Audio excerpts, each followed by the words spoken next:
Ibi byiza nshuti bakunzi bato Barasa Network. Ni mukore subscribe, like ndetse muna sharing. Irani na Oman, ibiganiro bya Irani na Oman birimo ngo gutera imbere kubijyanye no gutegura uburyo amato anyura mu nzira ya Hormuz. Ibiganiro bikaba byibanda ku bibazo bya tekinike na politike, nubwo nta masezerano ya nyuma aragerwaho. Hari gahunda iri kuganirwaho igomba guha Irani ububasha kubijyanye n'ubwikorezi. Urumva uriya muhora ukajya unyuramo amato aciye ku nzira ya Irani agasokera mu nzira ya Oman. Urumva nyuma yuko Oman bimenyesheje Irani, abayobozi ba Irani bashimangira ko ibiganiro biri hagati ya Irani, urumva, na Oman gusa. Umuvugizi wa Minisiteri y'Ububanyi n'Amahanga Ismail Bagaye ashinja Leta Zunze Ubumwe za Amerika ikibazo kiri muri uriya muhora, ngo Leta Zunze Ubumwe za Amerika niyo yateje ibibazo muri muhora wa Hormuz. Ariko Leta Zunze Ubumwe za Amerika ivuga ko hari intambwe irimo guterwa. Minisitiri w'Ububanyi n'Amahanga wa Amerika Marco Rubio yemeye hari ibiri kuganirwaho mu biganiro, mu gihe Minisiteri y'Imari igaragaza ko amahirwe hari mu gihe cya vuba. Ingaruka muri ariya mazi ziracyari nyinshi, aho amato akomeje guhura n'ibitero by'ibisasu nubwo hari ingamba za diplomasi. Mu gihe amagambo yo akomeje kuba ku mpande zombi, buri wese aravuga ibyo ashaka. Inzira ya Hormuz ikomeje kuba isoko nyamukuru ya Irani yo gukoresha muri uru rugamba. Hari umuntu wambajije ngo Irani na Oman, urumva, mu biganiro, ibi biganiro bigamije iki? Ubundi ari amasezerano agamije iki? Azafasha iki? Icyo twababwira nuko ibiganiro hagati ya Irani na Oman kubijyanye n'umuhora wa Hormuz bigeze kure. Aho ibihugu byombi byamaze kwemeza umushinga w'amasezerano agamije gufungura uyu muhora no kugenzura ingendo z'amato. Ibiganiro hagati ya Irani na Oman rero kubijyanye n'uyu muhora wa Hormuz ubundi bigamije gushyiraho inzira z'amato zitekanye, zinjira n'izisohoka, zubahiriza ubusugire bw'ibihugu byombi n'umutekano wabo. Mu buryo bw'umwihariko rero, amashusho abantu bafashe ikarita nuko tutari kumwe ngo babibone, cyangwa ntabwo turi kuri televiziyo, turi kuri radio, amashusho y'ibihugu aho biherereye bigaragaza uko umuhora uteye, agaragaza akamaro k'uriya muhora muri kariya karere. Ayo masezerano rero wakwibaza uti akubiyemo iki? Amasezerano akubiyemo gahunda nshya yo kugabana uburyo bwo kugenzura no kuyobora amato y'ubucuruzi anyura mu mazi y'ibihugu byombi. Noneho icyo baganiraho ni ikijyanye n'icyerekezo cy'ingendo, byo bise mu Cyongereza traffic routing.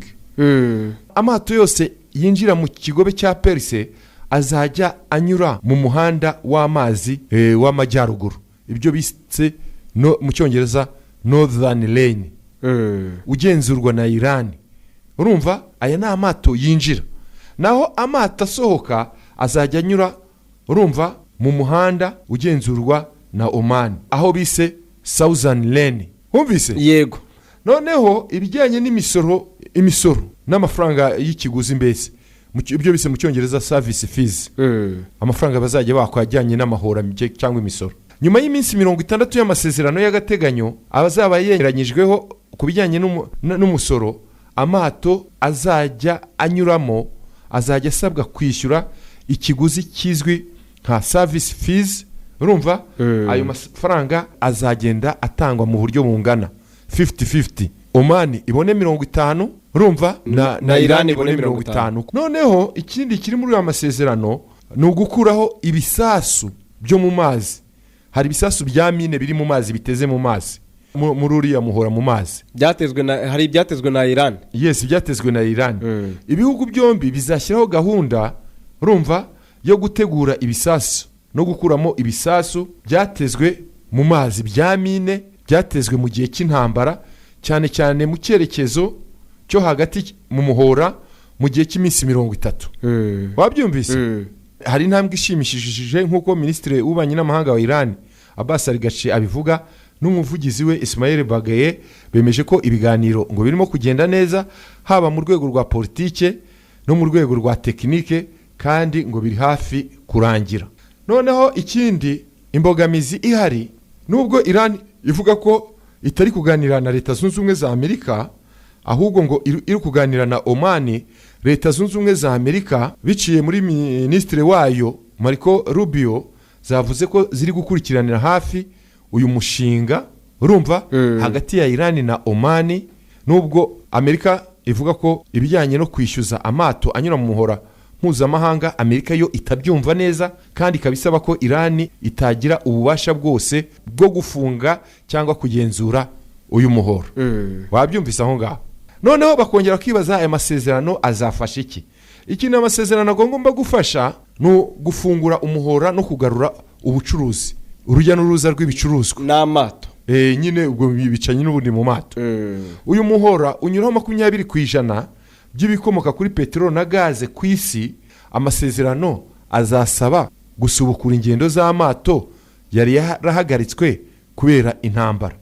Ikindi ku isoko, ibiciro ku isoko mpuzamahanga bizagabanuka. Ifungwa rya Hormuz ryatumye ibiciro bya peteroli bitumbagira bitewe urumva n'iriya ntambara. Siko bimeze. Kumvikana kuri iriya nzira byagiye bizamo ibibazo bikomeye cyane n'ibihato bigiye gutuma ibiciro bya peteroli bigabanuka. Mwumvise? Noneho amato azajya anyura mu nzira nshya azaba afite umutekano usesuye, kuko azaba arindiwe umutekano n'ingabo urumva z'ibihugu byombi, ni ukuvuga Iran na Oman. Bityo bikazagabanya ibitero byagabwaga ku mato y'ubucuruzi. Wabyumvise? Ibi nibyo birimo kuvugwa ku bijyanye na hari. Noneho umuntu yongera arambaza, ubundi ninde muntu yavuze ati mutubwize ukuri, ninde ugenzura umuhora wa Hormuz mu by'ukuri? Urumva yaba mbere y'intambara na n'ubu mu buryo bw'amategeko mpuzamahanga n'imiterere y'isi, umuhora wa Hormuz ugenzurwa n'ibihugu bya Iran na Oman, kuko ari byo bifite amazi ari ku marembo y'ibyo bihugu. Cyokora Iran niyo ifite uruhare runini cyane mu kuwugenzura mu buryo bwa gisirikare, bitewe n'aho ikorera n'ingufu zayo yahashyize mu bya gisirikare. Noneho ibihugu biwukikije, amategeko avuga iki kuri Iran? Iran igenzura igice cy'amajyaruguru y'uyu muhora, kubera ko uyu muhora ufite ubugari buto kilometero 33 gusa. Urumva? Akaba ari inzira mpuzamahanga y'amato y'ubucuruzi. Urumva? Muri aya mato mpuzamahanga y'ubucuruzi hanyuramo n'ibijyanye n'amato ya gisirikare. Urumva? Yaba ku ruhande rwa Iran n'uruhande rwa Oman. Oman igenzura igice cy'amajyepfo urumva y'umuhora, akarere aho bita mu karere ka Musandam. Oman ni igenzura cyane cyane inzira zashyizweho zinyuramo amato manini atwaye peteroli kugira ngo hirindwe kugongana. Wabyumvise? None ku bijyanye n'ubugenzuzi bwa gisirikare buhabera no guhangana, amategeko mpuzamahanga ya Loni urumva ateganya ko amato yose y'ubucuruzi afite uburenganzira bwo guca muri uyu muhora mu mahoro. Urumva? Mu buryo bugaragara muri iyi minsi kuri tele, igisirikare cya Iran cyane cyane umutwe wa Pasdarani, uraniko IRGC bayiti wabo, ngo nicyo gikunze kuwufunga cyangwa kuwugenzura igihe cyose hari umwuka mubi wa politiki. Noneho muri uyu mwaka wa 2026 ubugenzuzi bwabaye ishingiro ryo guhangana mu buryo bukomeye. Iran yagiye ikoresha uyu muhora nk'intwaro ya politiki, aho iwufunga cyangwa ikishyuza imisoro amata ucamo.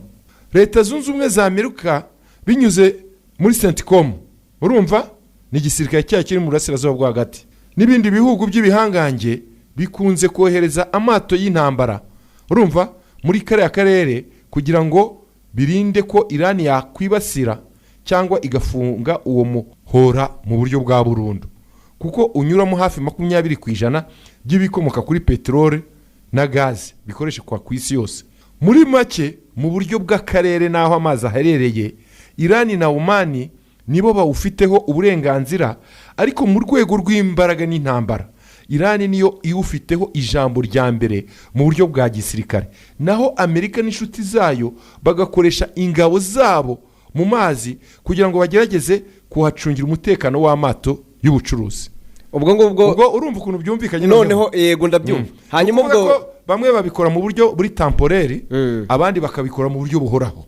Bisobanuye iyo habaye amakimbirane biba ngombwa ko Leta Zunze Ubumwe za Amerika zifata za portavio zabo, cyangwa mu cyongereza bayita amato y'intambara. ni mu kinyarwanda za portaviyo ni aircraft carriers niko bayita bakayazana bakayashyira hariya kubera kubw'imbaraga bagacunga umuhoro bakabwira Irani ahinjira n'asohoka turahafunga. Noneho rero ngiye nawe reka tuganire gukoresha ingufu. Niba leta zunze ubumwe za Amerika zishobora kugera igihe zikitambika Irani, ubwo Irani ifite mu biganza gukontorora 100% umuyoboro wa Hormuz. Yego ishobora kwikanyeza igahita uvuga tanga turahafunga nta muntu uri budukoreho ngo oya ntabwo yafunga 100% kubera ko haba hagiye imbaraga za gisirikare. Ariko iyo atari imbaraga za gisirikare mu gihe hari ibikorwa bya gisivile Irani ihagenzura. Niyo hari intambara urumva na Amerika nayo ntashobora kuhagenzura 100% kuko nabo baba bafite ahandi babangamira amato bakayarasaho. Urumva nicyo gituma iyo ari igihe cy'intambara mu gihe cy'intambara bigoranye ntago twavuga ngo ingu ni uhagenzura. Siko bimeze? Kuko byose ntago bikunda. Siko bimeze se? Cyane. Mu bijyanye no gukontorora umuyoboro wa Hormuz leta zunze ubumwe za Amerika urayiharira kangahe? Mu kugenzura? Yego. Mu kukontorora? Kuko ifunga amato ya Irani ntabashe gutambuka. Mu kugenzura mu buryo bw'intambara. Yego. Mu buryo bw'intambara ntago wavuga pourcentage kuko na Irani ntihacisha amato n'ibindi bihugu ntibihacisha amato. Yewe na leta zunze ubumwe za Amerika ntihacisha amato kuko bari intambara. Nibyo ndi gusobanura. Nakavuye barakavuye.